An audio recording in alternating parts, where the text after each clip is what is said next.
Good morning. It's really wonderful to be here with you today. And our guests today are Chris Nicklin, who is the chairman of the Western Cape Beekeepers Association. Bee Industry Association. Louise. Thank you very much. And Riette van Zyl, who is also on the board. Yes, thank you.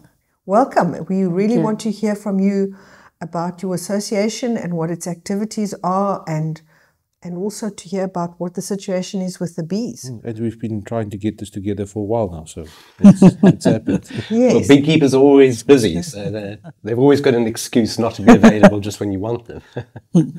Yes, so would you please tell us a little bit more about yourself and your involvement with the bee industry? Sure, Louise. I've actually had a lifelong interest and passion for bees and beekeeping. I actually started beekeeping as a school kid in Cape Town. I was fortunate enough to grow up in what was then a pretty semi-rural area called Constantia. And there was a group of hives in a derelict vineyard quite close to my house. And I was a bit of a dreamer as a kid, and I used to spend hours in front of the hive just watching the bees come and go. And I remember some of the neighborhood kids used to throw rocks at the hives and get stung, and I was delighted when they got stung. And I was always fascinated, what went on in this hive. And out of just a passing interest, as I say, it turned into an absolute passion. I ended up by the age of 16, 17, doing my first pollination job, taking 100 hives. My elder brother drove the truck to Elgin. It was quite a precocious thing to do as a kid, a pollination job in the apple orchards in Elgin. The truck broke down on the way home in the middle of the night, and I had to go to school the next morning, so that was an absolute fiasco. And then I moved into the media world, but always retained, as I say, this passion for beekeeping. Went overseas for 10 years, came back and was determined that one day I would be a commercial beekeeper. And that's where I am at the moment. So passion remained, and you came back from all of that, and that's what you're doing today. Mm-hmm. Yeah, initially I didn't involve myself in the structures of the Western Cape Bee Industry Association. I was just a rank and file member. Just got on with building my bee operation, which is in the area of about, about 1,000 hives now. At some point, I was invited by a committee member of WCBA to come onto the board, and because of my media background, I thought that I could play a role, make some kind of contribution in terms of raising the profile of the Western Cape Bee Industry Association. What I'm intrigued by is absolute fascination among the broader public about bees and beekeeping. And in fact, I've had more interest in my work as a beekeeper than I ever did as a journalist. People come up to me all the time asking me all sorts of questions, and I'm sure Riette will attest to this. And it really plays into our hands in some respects, that people are really genuinely interested in bees and beekeeping. And they all want to make some sort of contribution to the welfare of our subspecies, our indigenous subspecies of honeybee, Apis mellifera capensis, the Cape honeybee. So what do you think sparked this huge interest that's been going on? I think it is probably concern about the environment as a whole. And you're probably aware that in the last 15, 20 years, there's been some very big problems with honeybees, particularly in the Northern Hemisphere, Western Europe and North America. North America, particularly the United States, where they do beekeeping literally on an industrial scale. I mean, we can't even begin to measure up, it's so big. And suddenly we became aware, this was the early 2000s, mid 2010, I think, around about 2012, the world was becoming more familiar with this concept called colony collapse syndrome. And you started having Time magazine having front page cover articles about if our honeybees die out, humankind will follow quite soon. And they erroneously quote Albert Einstein saying that. It was actually some other eminent scientist or philosopher. But nonetheless, whoever said that was absolutely right. And I think it is just, as I say, a growing awareness in the last 15, 20 years that has been coupled with what is happening to our planet. Okay. Riette, tell us a little bit about what you do and where you're from. Yeah, I'm currently living in the Riebeek Valley, beautiful Riebeek Valley. and also full-time beekeeper. My whole life I've been an entrepreneur, always doing small businesses, but I believe that God has made me a planter. He bold me to, when He assembled me or bold me or whatever, He meant for me to be a planter, somebody to start things. And I can see the potential in people and in business. But I was not into beekeeping. In fact, I was one of the doomers. Whenever I saw a bee, it needed to be doomed. And I'm flippin' scared of them, and they stay. It really hurt when they sting. So my husband, he contracted some, and he is like Chris, from a very young age, he was involved with bees. So he bring the bees to the guest house, and then I had to look after them. And one day, I'd read on the internet, do this and do this, that, and the Cape bee don't want that. They're not internet bees. They're total different bees than the others. Internet. So nothing worked. I remember once he bring a swarm and the others rob him. So I went to the internet and they said, but a white towel, you need to wet the towel. And I put it over the hive. And the other bees were not interested. They don't care that I did it. They find a way in. And the ones on the inside that has been robbed, they just want to get out. So they was dying like in masses there, trying to get out and stress. So it doesn't work. Whatever in the internet say, it doesn't work with our bees. And one day I saw a bee walking on our pavement. You could see to which hive because the spaces the hives very far away, with big fat pollen pockets, and it walked. So I took my cell phone, I pick up the bee, so I let it walk on the cell phone, and they don't like black normally. But she walked and fell off on the other side, and then I take a photo and I said to a video, and I said to my husband, your bee is ill. What should I do? Because I need to look after these bees, but I don't know what to do. I didn't even have clothes. And he said to me, go back to the house and go put this photo on the TV, because I can't see so well. I can see, but my close vision is not. And a cell phone is, in any case, very small. So as I put it on the TV, and he said to me, look at the wings. The wings was, the ends, what do you call it in English? It's a flarde. It was torn. It was torn. It was really torn. She couldn't fly anymore. And I think that was a single thing. I got so much respect for this bee because I could relate to that. She really worked herself to death. And I could relate to that. Because whatever a woman, you have to look after the kids, you have to look after the house. And with me in business, I could understand this drive to work, to achieve goals. And so I bought my first bee suit, but I didn't know a lot. And then I tried to find other beekeepers to mentor me. And that's how I got involved in the bee industry. I met people. At that stage, I was close to my 50s. Well, or in my 50s, I don't know whether I was 48 or 50 or where, but it was in that phase. And funny enough, it's not always the oldest or the biggest that you get that mentor you. Or will help you assist. It's everybody. You need to listen here and you need to listen there. And I remember a 21-year-old beekeeper, Dian Boetas from Swellendam. I met him at an event and we two were hanging there over a crate and chatting, what do you do, what do I do?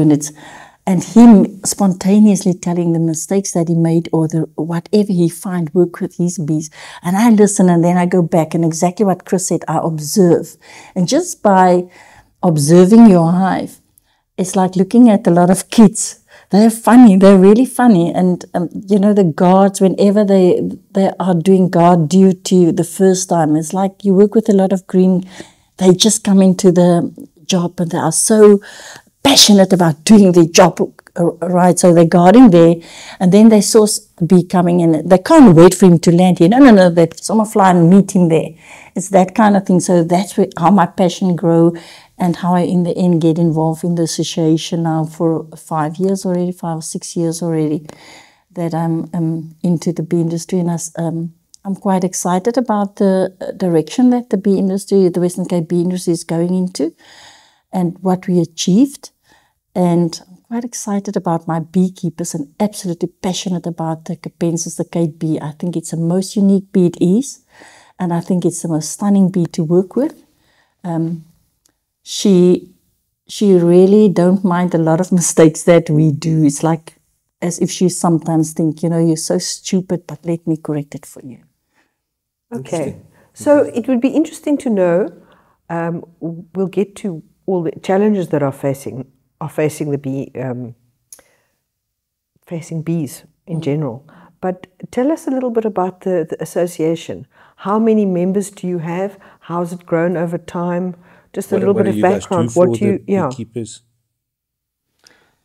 Do you want me to speak to that, Riette? Yes, please. Well, Riette has actually been with WCBA quite a bit longer than I am, but I've had quite a unique insight into the workings of it, because I've literally had to learn very quickly. I joined WCBA about 2 or 3 years ago, and then as an ordinary member, as I say, and then was asked to join the committee. We seized potential immediately. It's been around for more than 100 years, interestingly enough. I think it was Wow. founded in about 1912. And you can delve back. There's a wonderful back collection of South African bee journals that's housed at the Agricultural Research Council in Stellenbosch. So you can really, as I say, delve back into the past of beekeeping history in the Western Cape. Looking on it back now, it all looked quite quaint. It was literally an association of, more often than not, middle-aged, aging people who would meet for coffee and exchange views around beekeeping. But I mean, that was a different era. Yes. Fast forward 100 years, it's really a vital industry now. And I'm struck how relatively few people, and I use the word ignorant with caution, but who are generally completely unfamiliar of exactly what the beekeeping industry involves. There's this assumption that if you keep bees, it's just honey. Absolutely. Yes.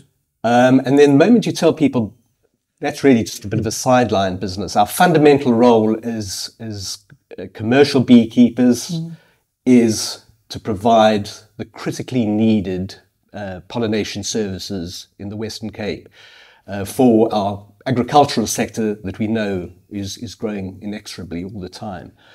And so a lot of the focus of the Western Cape bee industry these days is around pollination. What can we do to ensure that we are able to provide a professional pollination operation that the farmers can respect and know that they are getting value for money out of them. Pollination is not just simply a matter of taking a hive into an orchard and dumping it there. The hives have to be of a particular standard. These are standards that have been developed by the Western Cape Bee Industry Association. They've evolved, if you like, over a period of time to a point that we really believe that we know exactly what an optimal pollination unit is for the agricultural sector. It's not just a hit and miss affair. So part of our role, as I say, is to develop these kind of policies as the WCBA, to oversee the industry. We're now standing at around about 250, 300 members throughout the Western Cape. The majority of our members are hobbyist beekeepers, but incredibly enthusiastic. It's astonishing when people immerse themselves in beekeeping, like myself, how completely absorbed they become in it. I always make this point to people that after the human being, the next most researched and written about creature on earth is the honeybee. There's absolutely reams of information, and the research is ongoing all the time. We still don't know a lot about honeybees, particularly, as Riette says, our indigenous honeybee, Apis mellifera capensis. So we're no longer just that cozy little association of members getting around, as I say, for a morning fete to raise some funds and drink coffee and exchange views. We really have become what I believe is a vital organization, cutting edge in many respects in trying to understand and trying to impart this information among all our members and the wider public about how we manage the Cape honeybee. Because we work with the Cape honeybee, it's obviously in our interests that we do whatever we can to preserve or conserve the Cape honeybee. So essentially we've become the ambassadors, if you like, for the bees and the beekeeping industry in the Western Cape. So, okay, so that's the Western Cape. Is there other associations in the other provinces that do the same? And how are you guys funded, or just out of curiosity? You can answer. Historically, South Africa's been divided up into regional associations, which fall under an umbrella grouping called SABIO, the South African Bee Industry Organization. So I think there are about 8 or 9 regional associations, Riet. Yeah. I stand corrected if I've got it wrong. It's a poorly funded industry in terms of its operational basis. We largely exist on the membership fees from our members. And some money trickles down from government. It goes into SABIO as I say, the umbrella organization that represents the regional associations. But Riet is a member of the SABIO committee, so she can probably explain SABIO's functioning more better than I can. Yeah, SABIO is more the governing body of the bee industry and working on different levels to ease, those things that we've got in common, like the import of honey, the fight for fake honey, the bee forage working group, and then also liaise with different government bodies, as well as liaising with the different agriculture bodies, because obvious bees are involved in agriculture and everywhere it is, and then also liaising with the other countries and with the different researchers and universities. So that's mainly their body. In Western Cape, I just want to say, we are not the only association. We might be the biggest, but there is a Southern Cape Bee Industry Association. They are in Mossel Bay, that area. Kobus Vos is their chairman and Andre de Jager, the vice chairman. We two associations work together, and we've got a working agreement between us. So obviously we work together to better the Cape Bee. Okay, so Don't you just want to unplug your mic for me and just clip that one straight to your... Sorry, clip which one? This one? Yeah, because now it sounds fine again. Right. It had a bit of a static coming through. You'll just fiddle with that wire and see if it's connected correctly on the plug-in part. No, it's not. I'm checking. Is it working okay? It sounds fine now, but it had some... Okay. A lot of crackling coming through. Maybe put it there on my collar. That might be I don't know. Anyway. So just on the funding, it is, as Chris said, we are really strapped with funding. So our only funding is from members' membership fees. And that's straight through the bee industry, all associations. We don't really get much other funding. If we may ask, how much is that? Western Cape charges 450 Rand for a membership fee for the year. We are quite very active with events and trainings, and a website where we regularly, Chris is responsible for news articles and news things, and whenever we do events, we try to, as much as possible, load those recordings for our members to see. And this year, in the past few years, we never charge for any trainings, so that the public and the rest of the interest beekeepers that is not part of the association, that they can come and learn. Because it's important that everybody know as much as possible about this bee. And we really try to work close with the researchers to get the latest information. We work closely with Western Cape Department of Agriculture. We've actually got a stunning relationship with them. Most people do. Yeah, as well as ARC. Mike Alsop, our only bee researcher in the Western Cape. And I think he's just a walking encyclopedia, and we need to hang on his lips, actually. So, yeah, we really try to work. The association really tried to open doors for our members, for their business to grow. whether it's in honey production and in exporting of honey, whether it's in forage or whether it's in pollination, because we are the biggest pollination area in South Africa. So that brings me to a question that I was thinking about, and that is, if you're talking about the evolution of the association from, when it was like a get together and have coffee, to today, where there's a dire need for additional pollination services, has the membership grown in tandem with that need? And you were saying some people aren't members. How's the whole industry looking? I know they're not all members, but just holistically, what's happened in the last 20 years as far as pollination services being available? The membership does tend to fluctuate from year to year, and I think this is the case probably with all regional associations, and often it's got to do with people's personal financial circumstances. Sometimes 450 rands or whatever it is just a call too far for them in a particular year. So we do puzzle at times why people aren't part of the WCBA. I personally know beekeepers who provide pollination services who are not part of the WCBA structures, and obviously I ask them why, and they just say, I want to do my own thing. So it's not obligatory to belong to the WCBA, but we like to believe that what we're doing now is making it more attractive for people who provide something like pollination services, that they are getting, as I say, the up-to-date knowledge of what is best pollination practice. And we can only attract and recruit more and more members the more that we are seen to be the standard in the industry, or the organization that sets the standard in the industry based on science.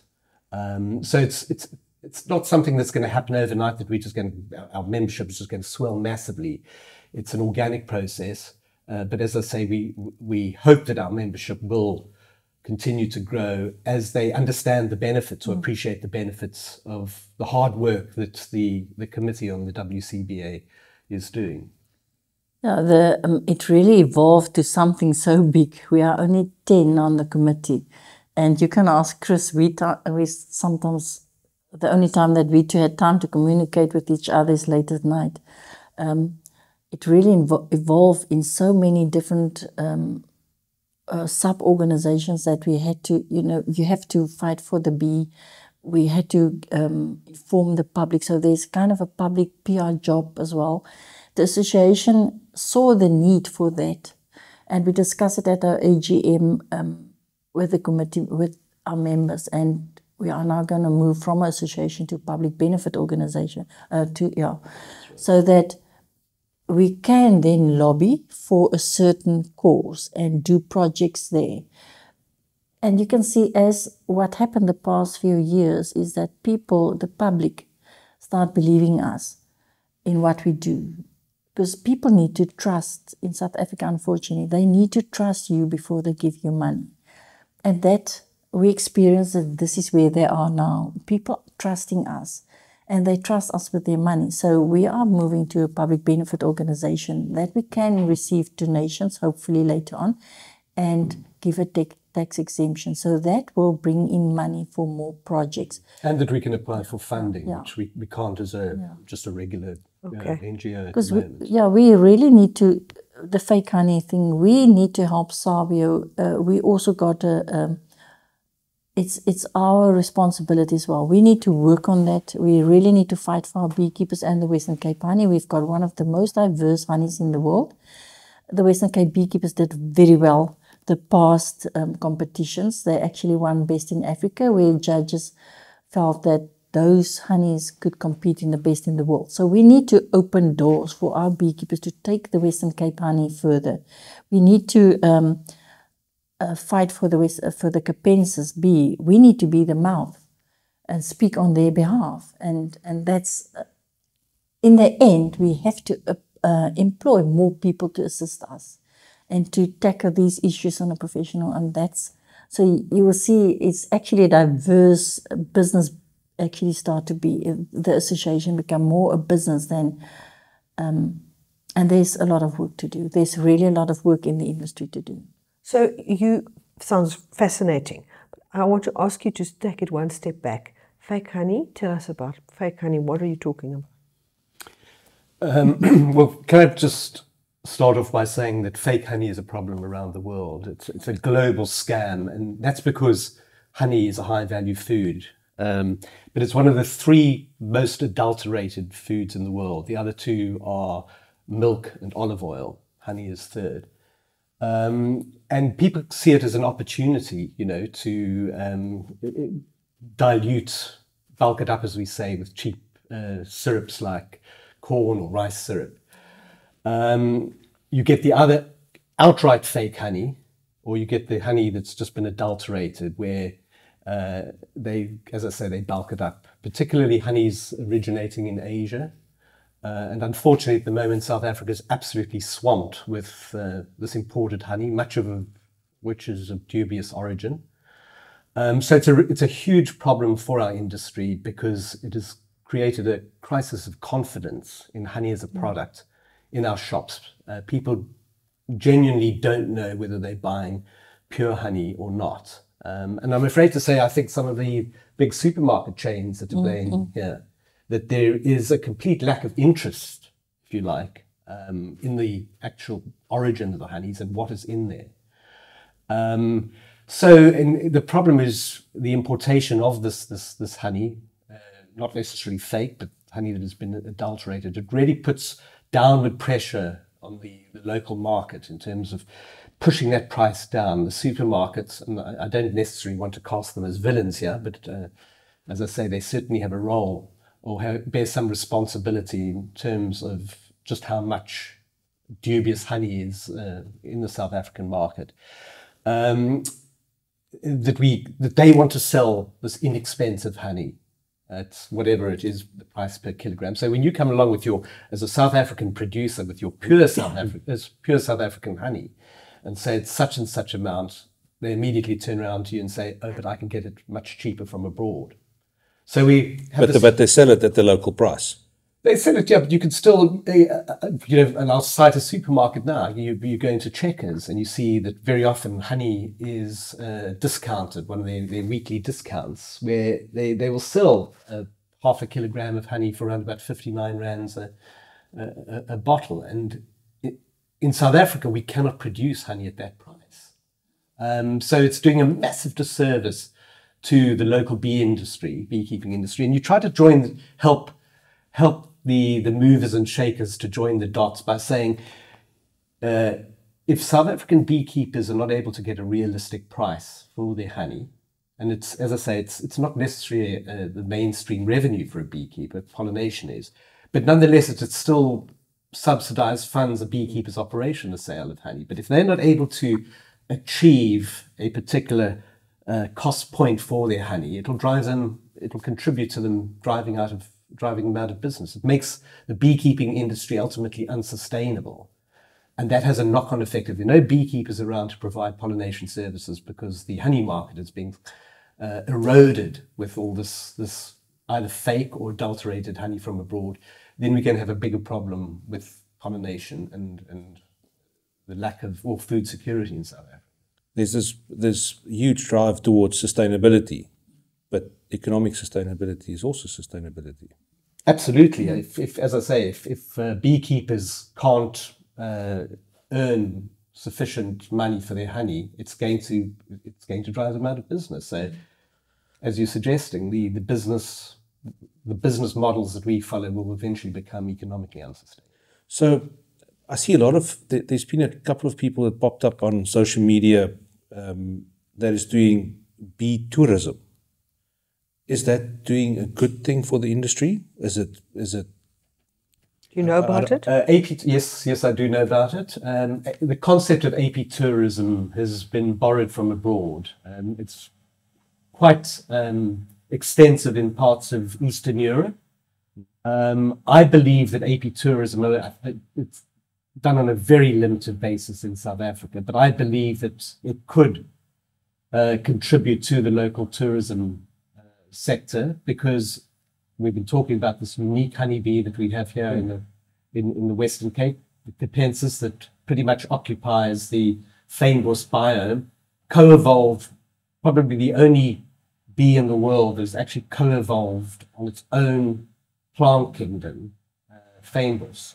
And so there's a terrific backstory with our Cape honeybee. And I believe that properly conceived, properly developed, bee tourism, apitourism, whatever you want to call it, could be viable. It's still probably in its infancy in South Africa. I'm just trying to think of how to get the public more informed about this, because if I guess that it's like buying fruit. If you don't tell the consumer that this particular apple is a so and so variety, and that grape is a so and so, and this clementine is a this so and so, they just don't know. Mm-hmm. They see a red apple and a green apple and a yellow one, and they pick whichever one. And I think the same is with honey. It's a lot more difficult to distinguish on the shelf. But the general Mrs. Jones, I would say, walks into it, if you want to call it a Checkers or Woolies or Pick and Pay, and they will pick the honey that's on special for the week. Mm. Mm. Well, as Riet was saying, we are blessed as beekeepers in the Western Cape with being able to produce probably one of the most diverse ranges of honey in the world. We have a unique honey, obviously, Fynbos honey. And I believe that if that's properly marketed, it could become almost as well known as the famous Manuka honey from New Zealand. You're probably aware of Manuka honey, which has been scientifically investigated in terms of its potential pharmaceutical properties. For instance, it's well known for treating stomach ulcers. And the New Zealanders have absolutely cornered the market with what could be described as a rock star honey, and Manuka honey achieves huge amounts in shops around the world. People pay way over the level of other honeys because it has these, as I say, pharmaceutical attributes. We need research to be done on Fynbos honey and what the particular properties of that are. But I believe that if we go down that route and are able to promote Fynbos honey as this unique honey with certain beneficial properties, we could have a Manuka on our hands. But it's like my father always says, my dad's got a saying that paper is willing to carry. Yeah. And then you'll get the people that just slap on Fynbos honey onto any bloody bottle of honey. Yeah. Exactly. But and I consume a lot of honey in my house because I don't like to drink sugar in my coffee. I drink honey in my coffee. And I've got a friend who's a beekeeper, so I tend to get honey from him. And I'm not a fan of Fynbos honey, me particularly. I like the lighter colored honeys, the gum, and they taste better to me. So it is a unique taste. I was going to say one man's meat is another's poison. Yes. But I must add that Fynbos honey does come in quite a diverse range of flavors. But it might also be just because the Fynbos honeys that I've bought was from a shelf with a sticker on that said Fynbos. Yeah. I think I need to invite you to our Nampu Brodie. Okay. We will be there. The school tent will be a big display of the Western Cape honeys, and you can see on the Wednesday, you can see how the judges judge it. We'd love to be there. On the Thursday, we actually invite you to our prize giving, and there will be a honey tasting all the Western Cape honeys, and you will see Fynbos is from light to dark, depends on which area and which one you got, because Fynbos is actually every honey in the Fynbos biome. But while a repens could be a lighter honey, more thinner one, and certain of the other honeys are dark and like molasses. So there's big diversity of Fynbos honeys there. But obvious now, because we've got this unique Fynbos honey, this will also be then the most sought after honey exactly for these people that do adulteration, because the taste will cover the because what they do, they boil sugar water, and then you just add either apple juice or lemon juice to get it that thickness, because that's the only thing that we always said, try to check for the thickness. So there's actually, they can fake it to such an extent that you won't know if it's real and if it's not. And it's not always, if it's product of South Africa, that you're not buying fake. The price is actually the best indication. Because how can people pay honey for 45 Rand, or 49 Rand, or 35 Rand even, or 25 Rand? Check Facebook Marketplace. There's no ways that they can do that. And there's honeys that you know for a fact, that honey is not in South Africa. How the hell can they make it here? So there's, and even, make no mistake, I'll also register for a beekeeper and make honey if I can make a quick buck. That kind of thing. My integrity won't allow it. And my respect for the bee, because I know what it costs. It took a lot of honey that bee need to consume to build out that wax in which he can make his honey. So it's a price. They pay with their life for that honey that you eat. But the bees are master blenders. So what we try as beekeepers, actually, if I say they pay with the price, their life is not, it's incorrect. They actually, if you can extract that honey without damaging that comb, they don't have to work so hard. So we need to get practices, and if you don't abuse your bees, they don't work so hard. So there's ways, everybody can jump on the save the bee thing.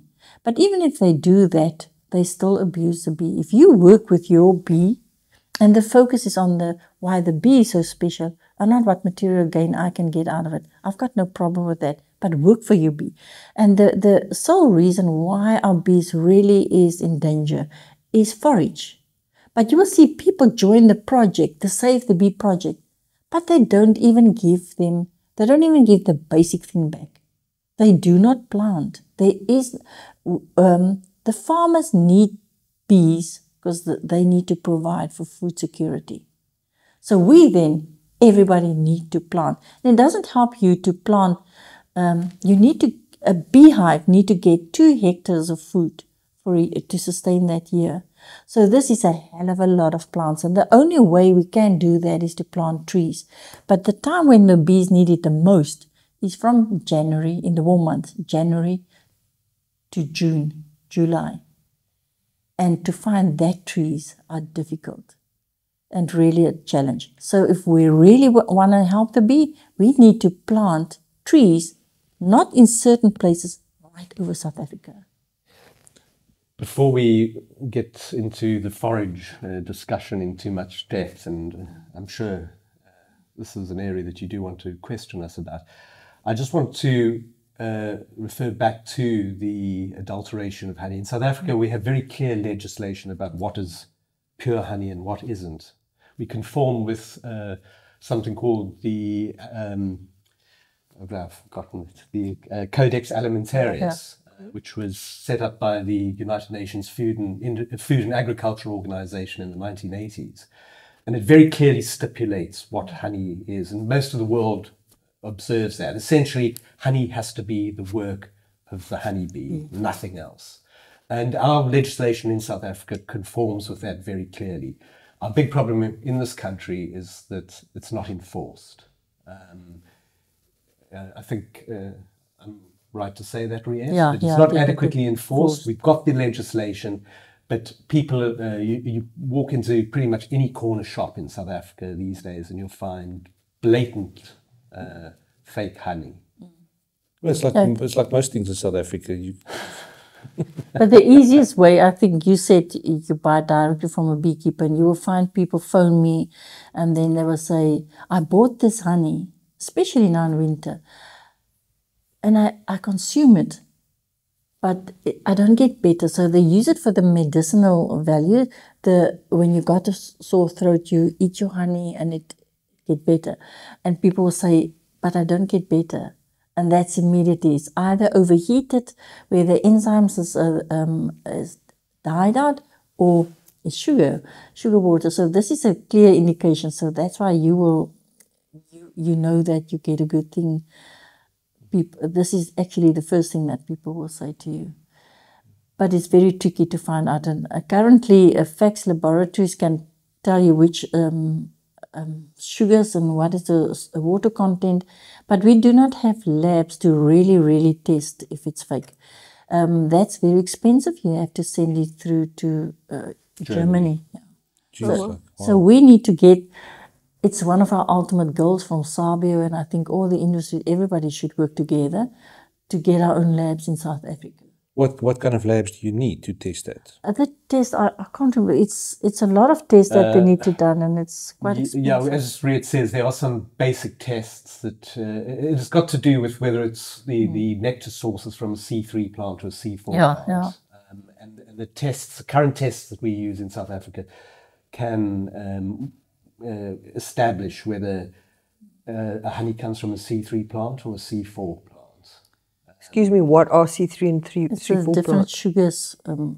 It's also the type of photosynthesis that takes Okay, place. interesting. So, yeah. And but the honey scampsters the world over seem to be always one step ahead of the latest technology in terms of testing for this honey. But there is this particular lab in Germany that does the thermonuclear resonating. It's very scientific, and I'm not a scientist, but it's a very sophisticated testing. And to classify a honey as a fake honey, you have to send it because they are accredited. They are the only, well, in South Africa there's no accreditation. So really to say, they can do pre-tests. A laboratory like FACS can do certain tests on the moisture and that kind of thing. And then you had to, currently in South Africa, we can do, because Western Cape has got a very good pollen lab. I think we've got one of the best pollen labs. And then you need to do pollen count. They need to do pollen analysis, which is not that expensive, but it is. So in Western Cape, a test will cost you anything between 5,000 and 7,000 rand, but then you still can't say this is fake honey. It has to be sent, because none of our labs here are accredited according to government. Then you have to send it to Germany, which make it cost very expensive. And I can tell you now that one of the people that I know for a fact, this is fake honey made in South Africa. One of the public bought this honey and actually said to him, listen, this kind of honey doesn't grow in South Africa, and it was sold for 45 rand a 500 milliliter bottle in Darling, that area. And he phoned me and he said he will pay for the test, but he confronted the person from whom he bought it. And you know, the guy was so arrogant, he actually said to him, you're not allowed to call it fake honey, not even in public, unless you test it in Germany, and you are going to pay for the tests. So this is where we are. This is a battle that we have to fight. It's a costly battle, and everybody, the associations, the Epimondia, Sabio, everybody should just jump in and help us with that. That is absolutely fascinating, because unless you can test, then you can, who's going to stop them? But that's a big thing. The public are all on this case about getting the right honey, but someone's got to pay. Sustaining it, but nobody wants to pay. And that's why typically people ask us, how can we be sure of whether the honey we're buying is pure or not? And we explain the problems around that. But we do encourage South African honey consumers to buy honey that is clearly locally sourced, that states on the jar produced in South Africa. And that's as close as we can get. Produced in South Africa by preferably a trusted beekeeper. But the best advice, as I say, that we can give South African honey consumers is make sure that you buy local honey. I wanted to ask something now. There's no way that you can keep the supermarkets or the retailers responsible for something like that. We're just a relatively small industry body. We don't have that kind of clout. We try to do our work through lobbying. And what I did want to say about WCBA generally is that there has been this shift of just a cozy membership organization to more of a lobbying organization where we approach relevant government departments to ensure such and such is happening. But we simply don't have that kind of influence to change the supermarket mindset. All we can do is through broadcasts like this, articles in the media just continually chip away at the message that there is a big problem with fake honey in South Africa. Just try it whenever you go and take that bottle of honey off the supermarket shelf, turn it around and interrogate that label in the back. A lot of people just reach. There's a jar that says honey on it, and they just reach it. Yeah, because by the time you get there, you're normally in a hurry because the kids are nagging. And you will also see on the label it said honey, but then in small print say honey, honey like sugar syrup or something like that. That is also labeled. That's not honey, and you're not allowed to use the word. So it's actually legislation issues.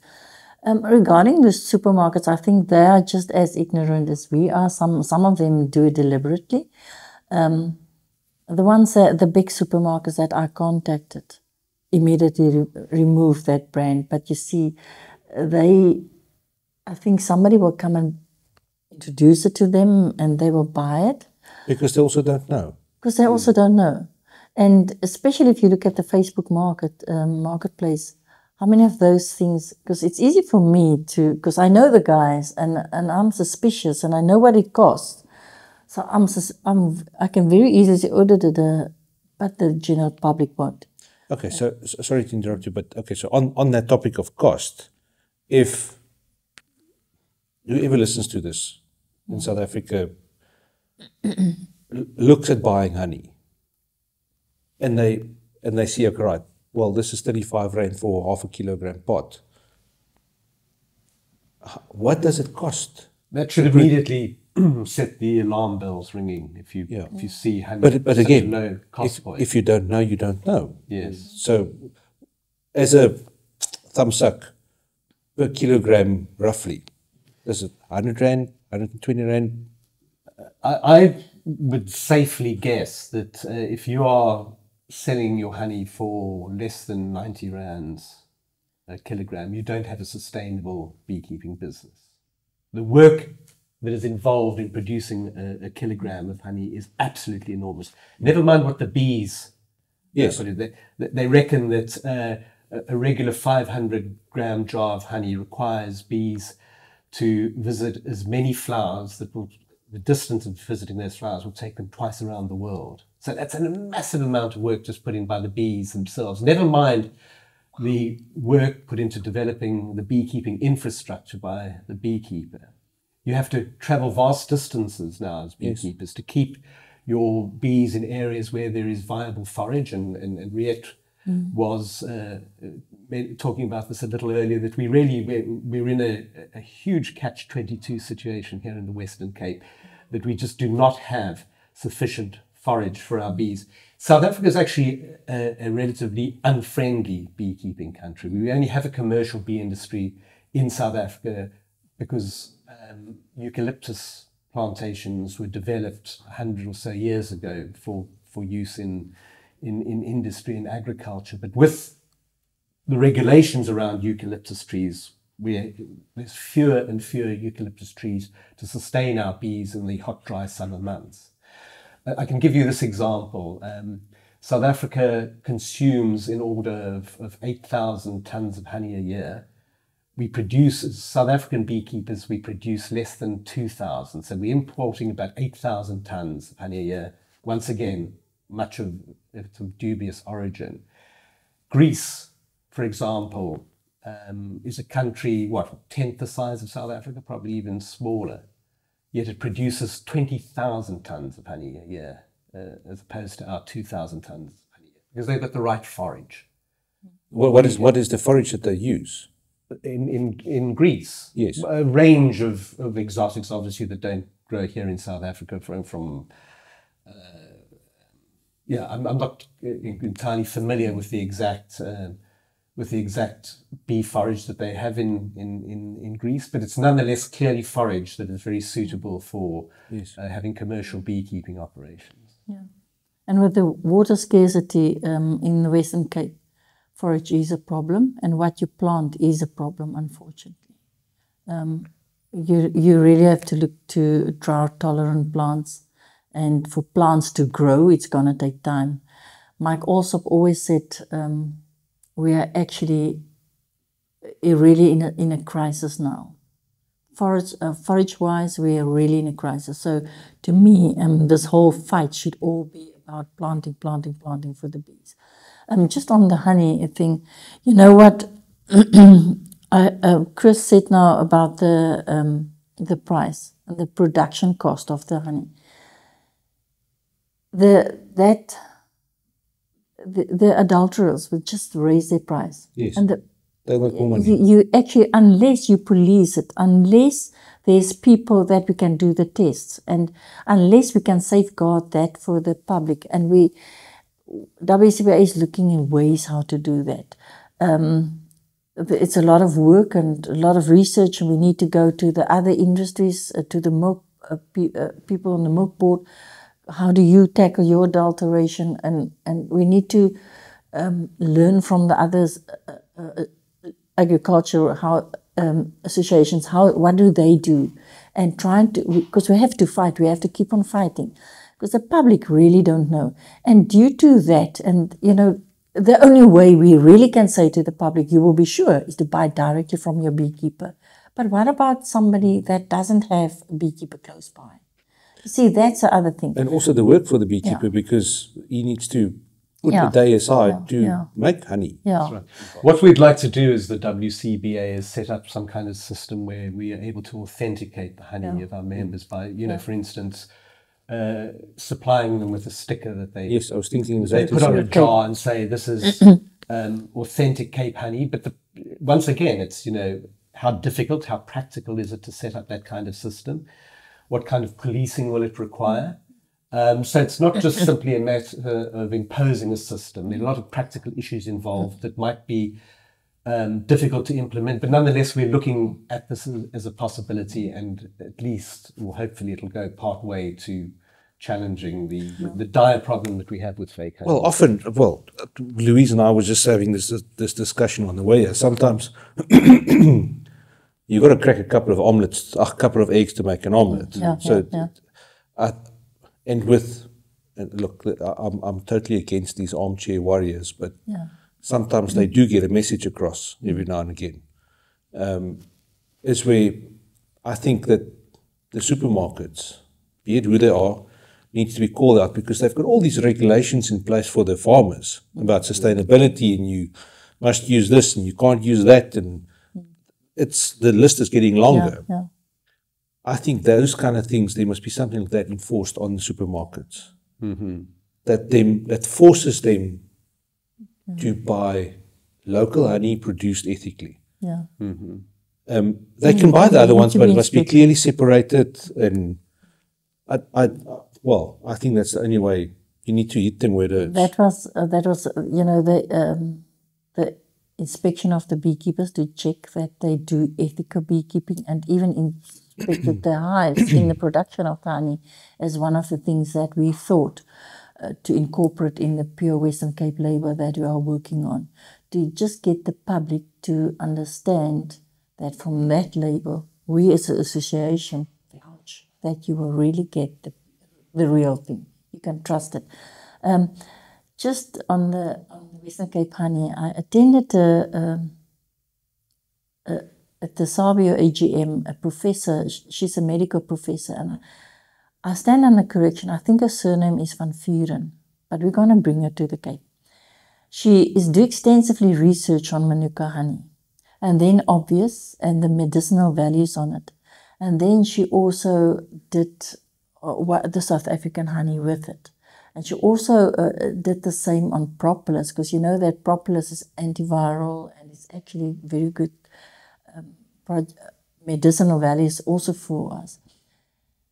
But luckily, the Western Cape beekeepers were the ones sending in the most honey and the most propolis. So, and then on the Manuka, she said if this is a benchmark for Manuka, nearly all the Western Cape honeys were equal to that, and some of them were even better. I don't want to go into very much exciting on the medicinal level that they've in terms of its antimicrobial properties. But I chatted to Chris earlier, actually a few weeks ago, where I said to them we need to bring her to Western Cape And we need to find out if she know exactly which honeys those were, from which areas. Because this is something that add value to that honey. And I can tell the customer that phone in for Manuka honey that complained about the Manuka that she bought on South Africa, which was actually a fake, that I can refer her to that person. And it will also help the beekeepers, because that's so in a way it'll give knowledge to the public, but it will also help the beekeepers. And to me that was quite interesting. We're definitely going to bring them. So what is Manuka? What is it the type of plant? Is it? It's a tree that is indigenous to Australasia. You get it both in Australia and New Zealand, but I think in larger quantities, the prevalence is, or the occurrence is much wider there. It's a particular tree, one of these coastal tea trees. Probably Port Jackson. Because those things grow here as well, so I can't see why I can't plant it here. It was getting to a point it became quite a cutthroat industry in New Zealand, because every beekeeper wanted to be producing Manuka honey because it was realizing such exorbitant prices. There was even a film made about it, about how you really, as a beekeeper, you took life and limb in hand producing Manuka honey, because everybody was trying to muscle in on the market. But it's just, as I say, it's just got this world superstar status, rightly or wrongly. A lot of people joke that the New Zealand beekeepers just got their marketing right. Yes. Yes, that's quite possible, That's considering what you were just saying. Yeah. So there's a huge opportunity. I'm reading between the lines here. Yeah, but the fact is that my understanding is that Manuka honey probably is the most scientifically investigated honey, simply because of the claims that were made about it. But the assumption is that Fynbos honey could have very, very similar properties, and that we could make equal claim to having a world-class, a superstar honey. So you see, the association actually desperately need marketers to come and do some free work for us. And you get you actually get people that phone you complaining about honey that they've bought. No, the woman phoned me. She's from Cape Town. She's actually a foreigner, then immigrated to South Africa, and she said, we bought this Manuka honey in a Cape Town store, and it's a product of South Africa, and it doesn't, and because she's got a lot of medicinal problems, and she always used that, the Fynbos, and she felt that it worked, and now this honey didn't work. After 3 months, she's getting worse and worse. So I said to her, Manuka's not allowed, because they control it. Manuka's not allowed to be planted in South Africa, nor manufactured in South Africa. This is fake honey. And that was where we then, and then at the same time, another person also phoned, and that was where we then actually, the one customer actually approaches the guy where he bought it, and he said to us, if you call it fake honey, you can't do it. The customer that complained need to pay, send it to Germany, which is true. I must admit that whenever the public phone me about that, I'll give them the names of the Western Cape, the government people that control they need to check the legislations and the honey legislations and labeling. It's Magdalene Otto van Daller and the head of the Western Cape government. And really, we really get, they really help us. So whenever we report it to them, so I always ask the client to report it and then CC me in as administrator of admin from Western Cape, and I will follow up, and they go and confiscate it. Whoever manufactured it is always gone. You can't find that person, but they really follow up lately. Previously, there was somebody that was subcontracted, and we did not get much joy with that. But since afterwards, the Western Cape from WCDOA, that part really help us, and it's a fight with all together. But as I said, they can do certain tests, and they already have on their database certain honeys that they knew this is fake because it was tested already. So yeah, it helps a lot. But for the final one, and if you remember way back there was carte blanche. Yes, I remember that. Was that whole thing of Manuka honey or adulterated honey. And at that stage, they said if you pay less than 65 Rand, this is, you can be for sure. But what they did, people just push up the price. The same adulterers still go on. And you really had to have a strong group that police that. And now with that in mind, the honey market in shops, this last year we find that the honey market just tumbled down. So where people buy from me as a beekeeper myself, I was sold out within 2 months after my last harvest. But in shops, your honey did not sell. It just gets stuck there. And I sit, and there's different things that influence it. But the trust in the honey, in the South African honey, we lost that trust. And we have to work harder to get it. But as you see, how would the public know that their product is, even though it's a South African product?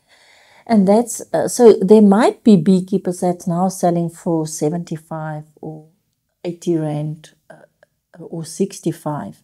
A kilo. Just to get rid, because our beekeepers sit with lots and lots of stock, which we can't get sold. We can't export it. And the export people want our honey. So we sit while these big amounts are can't you export it? I remember. Yeah. It's still... It's a very grey area. Clearly in the past, not enough was done, I believe, by some of our predecessors in terms of really pushing the South African honey is an excellent export commodity. At the moment, we're trying to unblock things to ensure or to establish a consistent export market. Because as Riet says, the demand internationally is there. If you look at the European Union, they import hundreds of thousands of tons of honey. Even though they produce a lot of honey themselves. The UK, for example, produces somewhere in the region of 20,000 tons of honey a year, but its internal consumption is 60,000 tons. So individual countries are actually importing a lot of honey, and we as South African beekeepers could go to some lengths to meet that demand. And at least make a couple of bucks on this. The main reason currently is that bees are in South Africa classified under plants, which to export you need a phytosanitary certificate. But internationally they see it as an animal which need a veterinary certificate. So SABIA, our governing body, worked with DALIT to get it changed in the law to get to move us to the animal side, but it was moved to the livestock, yeah. Which is actually now that law, the livestock law, is actually more to do with the breeding of wild animals. And we don't want to breed with these two bees because it's you can't breed with the capensis and that's not what. So we were actually in the wrong area. So the wild animal group were then they made a case against government and they won it. So we moved back to plant. So we are now 2 steps forward and 4 steps back. It's become a bureaucratic nightmare. So as I say, we're trying to unblock.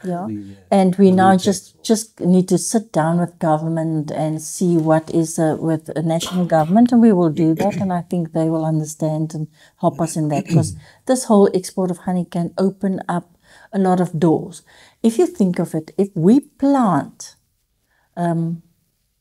bee forage here at the Western Cape, and with our unique plants and things, the youth has got a huge problem, unemployment. And if we can plant forage, and we can start with a project where they plant their own forage, and we can help them to do their own hives and help them to produce their own honey. Remember, the hive product is not only honey. There's other products.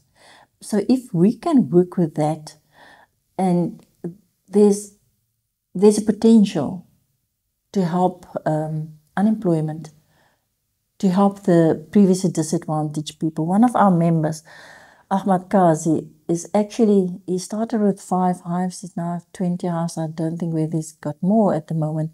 And he started making lip balms and skincare products, and actually for his kids. He now has got an online shop, not a shop like we thought, put up shop, and he's doing so well. So to such an extent that he had to resign his job and do it full time. So he's making a living out of his 20 hive. I don't know how. I don't know. No, it's coping. Yeah, but clearly producing a lot of value what added. I'm trying to say to you, he is making candles, he's selling honey, he's doing courses at schools. He did at the Epimondia, he presented what he did. He worked with us. I saw that. He worked with us. He started with us in a presentation that we did in WCDOA. Yeah. And he then trained people from Africa. So you see, I always said knowledge is power, and it doesn't cost you a thing, and it brings in money. So it's not, and that is where we need to get these people to. You see, do you want to buy a new Mercedes with your business, or do you want to buy bread on the table? And that's the thing that we can do. That's where the problem comes in with the young people. Yeah. They want to buy the Mercedes. And you know what he also told me is that his first product that he made was actually for things, as he said, the eczema cream for his daughter. And then he start with different things that people see need. And the other thing that impressed me lately, he then start making his lip ice kits and sell that to the public who want to start their own thing. And then another youngster won the AgriForum Entrepreneurs Prize with that. So this is actually investing in people, and that is what I think we can do with this project. So small people can at least put bread on their table, whether they make creams or paint salve for the old age home in their town and getting extra money in. Put a bread on the table. But at the same time, we can get this wonderful Western Cape honey to go abroad. But we also need to get that to the public. The public need to taste our honeys and see the diversity, and because that brings respect for, it's not me that blend it so well. It's this bees. And I once had, I harvested honey with 2 forages, eucalyptus, a very, very strong eucalyptus flavor, and one of the buchu, that is a fynbos, that is also very strong flavor. And it was my best-selling honey because they masterfully blended. I would never put those 2 together. Did the bees blend the 2 of them? Yeah, the bees do it themselves. I just, when they put their stamp of approval on, I just harvest. And that was beautiful honey. And it was like a select honey, a special honey, limited edition. And one of Chris's honey here in Wellington, his site burned down, is one of his top honeys. So, and that's what they are master crafters. And that's what we need to do. Everything you're telling us is phenomenal. And we're like an hour and 10, 15 minutes in. And we haven't even spoken about the forage project that's why I called you. So this is a thing about bees, is there's so much information. You wanted to say something though. I just wanted to finish off the discussion around honey, is that in some respects exporting South African honey and honey from the rest of the African continent into the wider world is a no-brainer. In countries like the United States, Western Europe once again, the beekeepers there are having to contend with pests and diseases, particularly a mite known as Varroa. And they use antibiotics and other medications to treat their bees. They put these substances, these drugs, into their hives. So inevitably, the honey-consuming public in those parts of the world are going to be suspicious about what might be in their honey. Whereas in Africa, because in South Africa, we don't have to contend with the pests and diseases on the level that they do. In fact, we generally don't need to treat our bees with any kinds of medication. So it could be a huge selling point in terms of the global export of South African honeys, that our honeys are not tainted with these drugs like honeys elsewhere in the world. Okay. Last question on honey. How do you explain to a 3-year-old what honey is?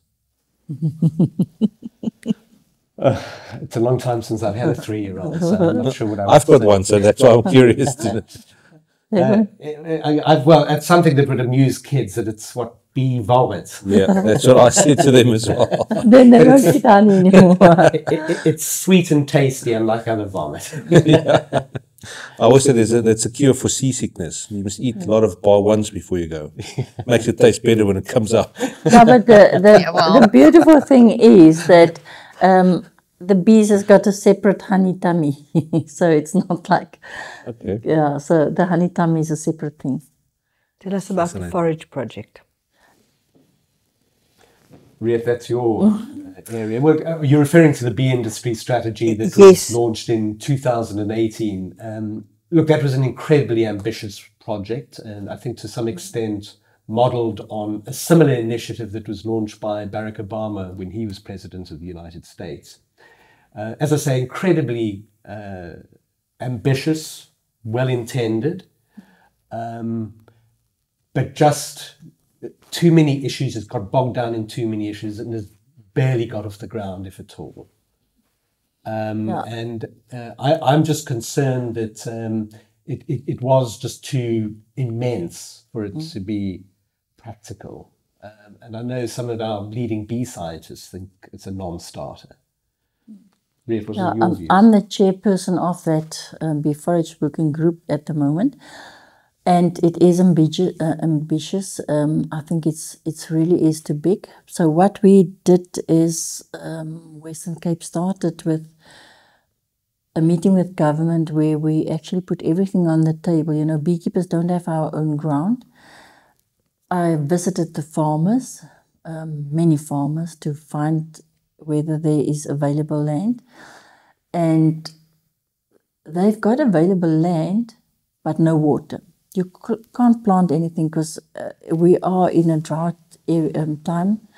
And they said every millimeter of water need to go to their plants, and they can't even water all their plants. Okay, so their trees. And then the other thing is government said, look, they don't have, the Western Cape government, they don't have land.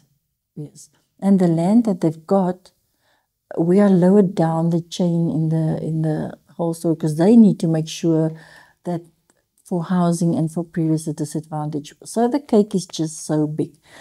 And that's where we then sit. And we had to go to plan B, and because you need to plant bee forage. Eucalyptus is cut down. You can't get that stopped. We need to get groups to work together. So for land, we need to go to national government. And to get that approved. And then on the other hand, our bees also need eucalyptus, because there's a certain time of the year, as I said to you, from January onwards, which is very warm and nothing else flowers, really. But there's also water scarcity. I know that Sanbee, they deal with certain, and Mike also was very involved in the project with the working on water, where they actually said, okay, these trees are trees that you can plant. But if you look at what the people cut off, it's huge, huge trees that according to legislation was not supposed to cut off. Nobody come and help you with that, the fight against that, and the contractors just say, sorry, we have to remove. So this is, the project is then divided in different things. So we need to go on that, fight for that as well. I chat to somebody that we want to appoint it as a project manager. We are busy then appointed with that appointment. And then for now, for like emergency thing, we have to get bees food. And the only way, bee forage, the only area, because you can't plant when the deciduous fruit, when they flower, because then that plant compete. The only short thing now is cover crops. That's the only way we see open. And Mike also agreed with us that we should just go with that cover crops thing, and especially in the vineyards, because they don't need bees for pollination. We had the discussion with Vin Bro, and actually Bulankellis as well with the farmers. And they were quite positive with it because most of those farmers also have pollination units or friends with pollination units. Because you can't plant it in the deciduous areas because it competes. And with the cover crops, the vines have to, they in any case plant cover crops. So we're just trying to get to the stage where instead of this thing that need to do the cover or need to loosen the soil, plant this plant, which is a bee plant. And with that, we work with Barenburg, because obviously they've done the most research. With who? Barenburg Seeds. Okay. So they partner with us on that. And we are just the person asking for the link between Winpro and the farmers. And then, obviously, we need to bring in somebody that they trust, which is Barenburg, because they work with them quite a long time. Anybody's welcome to join them. And then it's really like just the emergency thing. Yeah, the encouraging thing is that there has been quite a big mindset change in recent years about the propagation of cover crops in places like vineyards, and the clear benefits of having cover crops for farmers in their vineyards. And what our job as WCBA is to encourage more and more farmers to start planting cover crops. But it's quite frankly, at the moment, it's putting an elastoplast on a gaping wound. Quite frankly, it's really. But it needs to be done. I mean, have you spoken to the table grape industry? Yes. Yeah, we are busy with that. And funny enough, out of that, you see, when people are excited, because now it changed to, especially with our wines, our honey did so well, and even some of our meats in South Africa with the one won gold, the Western Cape one, also in the Africa conference, in that honey show. So there's quite exciting things. So they can plant cover crops to assist a commercial beekeeper with his, and then give actually give apiary sites for a commercial beekeeper to prepare for pollination, or they can plant cover crops and they can perhaps host a development beekeeper and becoming produce award-winning honey. So this is one of the two things. And then what evolved further, and that's what I so like. Then farmers start phoning me. I said, why? Okay, what is the trees that we need to sit to work together with? Now I need to have a meeting. I need to have a person that drives this project, because you see that we've got so many work to do in the industry. And that's why we're approaching somebody now, and I'll introducing them to the working group committee, and then they need to decide what further on. Because there's now farmers coming in and said, okay, let us see what trees do bee needs, when, and that I need specialists on that.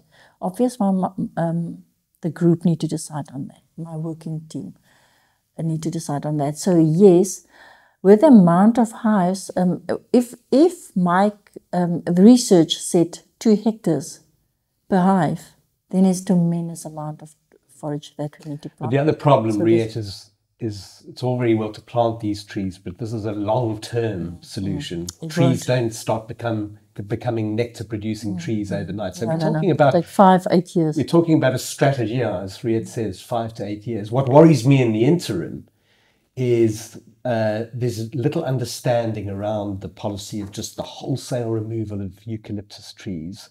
The issue around eucalyptus trees is a lot more, or gum trees, is a lot more nuanced than many people are willing to accept. That it is not necessary to cut down every eucalyptus tree that you have in your land. Yes, one of the key areas that eucalyptus trees need to be removed from are watercourses.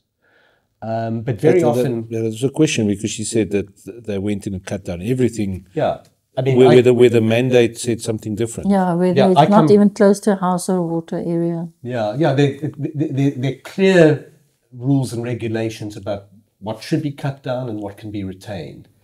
But pretty much, and I spend much of my time in the Overberg, where I have a farm, and in the last 5 to 6 years, I've seen the rapid removal of eucalyptus trees in areas where it simply isn't necessary to remove them, to the point that I believe that large expanses of the Western Cape are being turned into deserts. You just do not see any trees for miles. And unfortunately, we also have this situation, once again, because of the lack of understanding around what needs to go and what can be retained, is that you have what we call hoaxmoses going from one farm to the next, offering to pay farmers X amount for chopping down their eucalyptus trees. So many of these farmers are doing it willingly because they don't understand the legislation around the removal of eucalyptus trees. And in the process, our indigenous Cape honeybee is suffering drastically because this is the vital food source for them, as Riet says, in the hot, dry summer months. Because looking at the Overberg, if you drive through there in canola time, which is roughly now, early mornings you see these green and gold fields with the mist and these pockets of eucalyptus trees. Yeah. It's absolutely beautiful, but that, as you say, is disappearing very quickly. Yeah. So It happens all the time. it sounds like there's so much that you've chatted to us about, but the public often has no idea. They know about Save the Bees, but there's so many things. I mean, as an organization, it sounds like you've got quite a long wish list. We do. And I sometimes also felt that it's like, as an association, we just try and fight. You need to fight for the bee here. You need to fight for fake honey there. You need to fight for the trees. And as if nobody, they actually just abuse the bee and use it for their own pocket. And I say that because I hear about the eucalyptuses and I hear what they say, but I've got proof that I spoke to a contractor that was actually furious because he can't cut eucalyptuses because they export it by the loads, really for wood. Now it's a very smart thing. Sorry, for firewood or for like poles and stuff? They sell it. Okay. They sell it abroad. It's used for all sorts of products. Yeah. And it's so tell me, do they really cut it? Just like you said now with the wood, is it really necessary to cut that tree, or is? And he called it very smartly. He get rid. I can't remember. He sell the species. What do you call it? Invasive species. But tell me, nobody want to export a Port Jackson or for black wattle. No. So what are the invaders? So that's where they then cut those that was not according to legislation. And if you make a noise about it, then they tell you, sorry, you have to cut it now. So this is the whole story to me. Did somebody start abusing the system? Or is it really? Last year at Nampo, I did a submission to the Western Cape government, and I essentially pleaded for some kind of moratorium on the just wholesale removal of eucalyptus trees. The key reason that all these trees are being cut down, but nothing is being planted in their place. I was met with a response from the MEC of the Environment Centre saying, well, we wouldn't consider a moratorium because it might confuse the public. But what is most confusing at the moment is this view at the moment of just sitting on their hands, doing absolutely nothing, while, as I say, our local bee industry, which plays such a crucial role in agricultural pollination, is literally on its knees because we do not get government support. The BIS strategy, the bee industry strategy, was a Western Cape government initiative. And I'm getting quite critical here, but there is no drive from the Western Cape government side at all. We are just simply a volunteer organisation, effectively. We don't have the political clout, obviously, that the politicians do. And it's essential that we have politicians with long visions to acknowledge what the problem is. It's been told, they've been warned about it time and time again. But as we know, politicians change and their priorities differ all the time. And as a consequence, something like bee industry strategy just slips through the cracks. So, yeah, as Louise is saying, that we do have an enormous amount of work on our plate, a huge amount. I actually find it quite daunting from time to time, Your business is stable. Exactly, trying to pick up where other people have left off, trying to give something more momentum. It's an all-consuming preoccupation, trying to lobby and advocate for the Western Cape Bee Industry Association. And I don't do this only, by the way, for honeybees, which is, we discussed at the outset of the discussion, was my pattern, but for the myriad other pollinators that we have in the Western Cape. What is afflicting the honeybee is also afflicting all the other pollinators. And the issue just really is not being taken seriously enough at governmental level.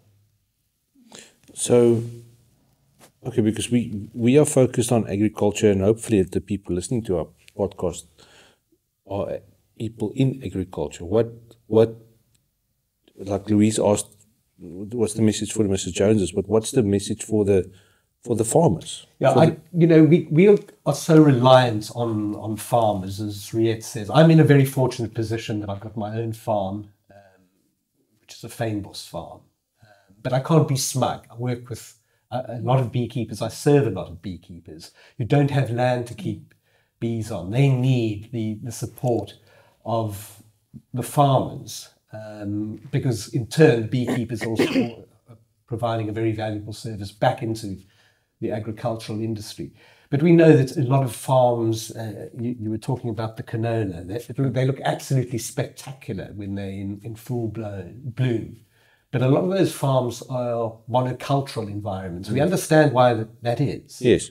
But what we would try to encourage farmers is, wherever possible, just to support the pollinators that occur on their farms by planting bee-friendly forage, planting in areas of non-arable land, possibly putting up trees. And, as we've already alluded to, these are long-term strategies, but we've got to be doing something now, because in 20 years' time, there will be nothing in terms of our local honeybees and the wider pollinator population. Is there something that growers can plant, not just cover crops, something like lavender, for instance, or basil, or that attracts a lot of bees, that provides quite a bit of food? Is there something like that? There's a lot of that, but it's, the problem is those are quite intensive crops to plant. If you ask a farmer to plant, as you say, lavender, it's it detracts from all their other work.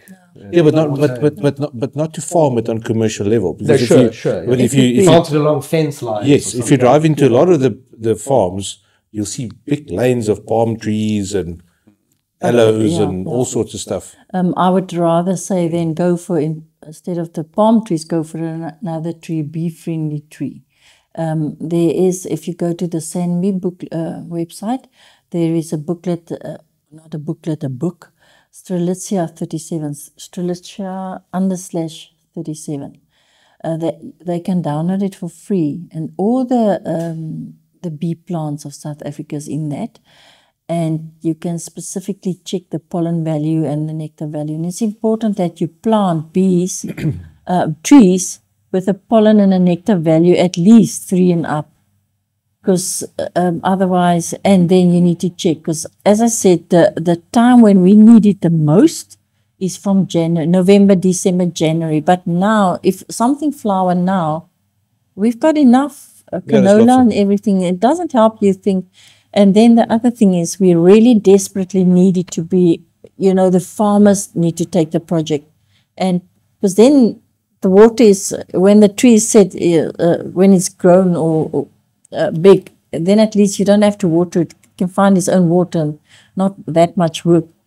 But there's also, from Western Cape side, we also need to look at other eucalyptuses that flower that is not on that list, that do not use that much water. And I was trying to find research that really showed me that eucalyptus really use that big amounts of water, and I couldn't find it. So I asked Mike also, but we have to get the research done on that.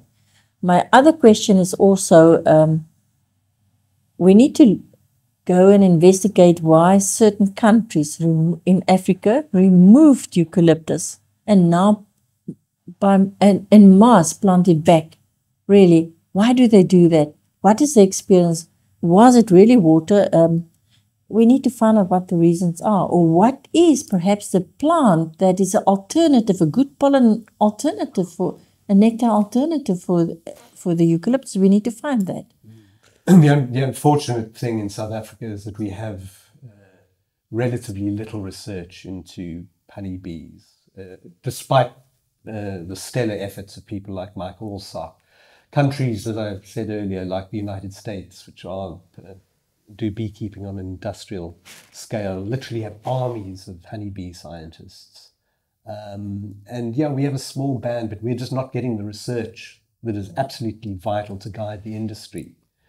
And this is another issue that is really undermining efforts by the likes of the WCBA to grow the industry, because we're not getting the relevant information to assist us with the decisions and the policies that we work on.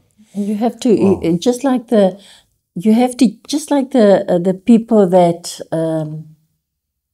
now cut trees, but in fact they do not cut the eucalyptus because it's in an area that is not supposed to be, but actually to export it because they get a lot of money for the honey, for the wood. That's exactly the same. I want to base what I say on facts, and I can't find the research facts. So is it really relevant? Sure. And that's what we need to respect. We need to sit around the table and we need to respect each other, and we need to get collectively, because we can't work on our own. We try, but it's like all those negative things. Fighting against the wind. Yeah, that's how it felt, and it's only the 10 of us. And you also had your own business. Your businesses see it. You really don't make it. So it's as if you need so many assistant people that help with that, with honey, and people that help with the PR, people that help with the research here. We need to get the money, and that's why we then want to change to the public benefit, just to get money to appoint people to help us with all this. Well, good luck with that change, because it sounds like we've been chatting for a long time now. And as you say, we started the discussion, and you said there are a lot of people that are really fascinated and would like to help, but they don't know where to start. Just like we heard about, we know about Save the Bees, but how? What? Where? What are the problems? We haven't even got down the line with half the problems. Very quickly, this year we've also established a specific membership category, Friends of the WCBA. The people don't have to be actual beekeepers, but they have passion around the conservation issues pertaining to our Capensis honeybee. So people can get involved with our lobbying work. The money that we accrue as a consequence of their membership can go into important projects that we're engaged in. I was going to think we've also we really, people can also plant, just ordinary people who feel that they might be helpless in the face of bad news around the plight of the honeybee. Can plant bee-friendly plants that we've been talking to. I do hasten to add that our honeybees are not in the same predicament that honeybees elsewhere in the world are, because of the pests, diseases, overworking, loss of habitat. Our two subspecies are in relatively good health. What is absolutely fundamental, a fundamental challenge to us and our bees, is lack of forage.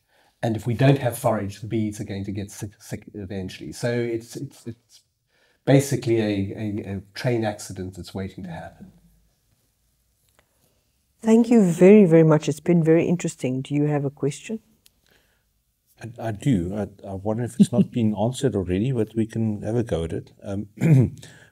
We asked the previous people to give a question for the next people. They don't know who it's for, and you don't know who it came from. And it's not going to go out in chronological order, so it could have been from anybody. Their question is, what are the non-tariff trade boundaries affecting your business? They also export products, and they've got certain... Kind of answered that one. Yeah. It's been... Well, essentially, we don't have an export market. Yes. At the moment. So... No, I can't. What you explained was actually the trade barrier. Yeah, Yes. it was a trade barrier. We are working with Western Cape government. They really been backwards, and we've got the trade industries. We set up a meeting. Is it the 1st of August?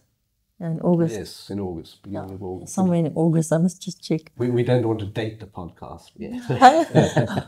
Otherwise, people are going to keep us to it. But yeah, they're going to help happening. us. Yeah, Fantastic. they help us with that, and that's nice. From the Western Cape government, we really get that kind of support. They will help us. Well, and primarily because a lot of our beekeepers, through no fault of their own, are sitting on stock. As we've been talking in this podcast, discussing in this podcast, is South Africa is awash with cheap foreign honey, much of dubious origin, and so a lot of beekeepers are unable to move their excellent quality honey in this country. That's not the only reason. Sometimes honey is a relative luxury good. It's not cheap, and when people are going through tough times, they make cutbacks like buying a jar of premium honey. So it's not just a simple issue. There's a lot of nuances to it. But we absolutely have to find other markets to assist our beekeepers. Because as I've kept saying in this discussion, if we can't help them in important areas of their businesses are not going to be sustainable in the long term, and that's going to impact on the provision of pollination services.